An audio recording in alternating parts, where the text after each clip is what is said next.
எனக்கு வாய்ப்பளித்த ஐயா அவர்களுக்கும் மற்றும் ஆசிரியர்களுக்கும் என் மனமார்ந்த நன்றியை தெரிவித்துக் கொள்கிறேன். விண்ணுலகிலிருந்து மண்ணுலகிற்கு மனுரத்தை காக்க வந்த மாடினாய் மரியாதை பயிற்சியின் பரிசுத்த ஆவியினால் கர்ப்பம் தரிக்கப்பட்டு பிறந்த பரிசுத்த இரட்சகராகிய இயேசு கிறிஸ்துவின் அன்பின் பிரமாணத்தின் சுருக்கம்.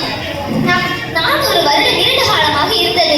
தேவன் ஒரு வார்த்தை மக்களிடம் பேசாதிருந்தார். ஏனெனில் மக்களிடம் பாவம் நிறைந்திருந்தது. இதை போக்க இன்னுலகிலிருந்து மண்ணுலகிற்கு சந்தோஷமான செய்தியை தேவதூதன் கொண்டு வந்தார். மரியாதை தேடி வந்தார். கர்த்தராகிய இயேசு கிறிஸ்து பிறக்கும் போது ஏரோது ராஜா அவள் கொலை செய்ய தீர்மானிக்கும் போது பிதாவினால் காக்கப்பட்டார். அவர் சித்தத்தின்படி இயேசு வளர்ந்து வந்தார். சிறு வயதிலே அவர் பேச கேட்ட யாவரும் அவருடைய பக்தியை கேட்ட கேள்விகளையும் குறித்து பிரமித்தார்கள். சிறு வயதில் தன் தாய் தகப்பனுக்கு கீழ்ப்படிந்து வளர்ந்து வந்தார். 30 வயதில் ஞானஸ்தானம் எடுத்தார்.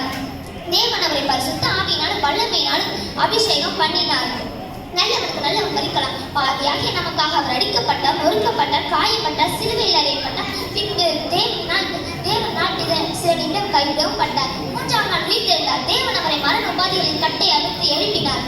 உயிர்த்தெழுந்த 40 நாள் அளவும் அப்போஸ்தலருக்கு தரிசனமானார். பின்பு எடுத்துக்கொள்ளப்பட்டார். இயேசு எப்படி எடுத்துக்கொள்ளப்பட்டாரோ அப்படியே வருவார் என்று வேத வசனம் சொல்லுகிறது.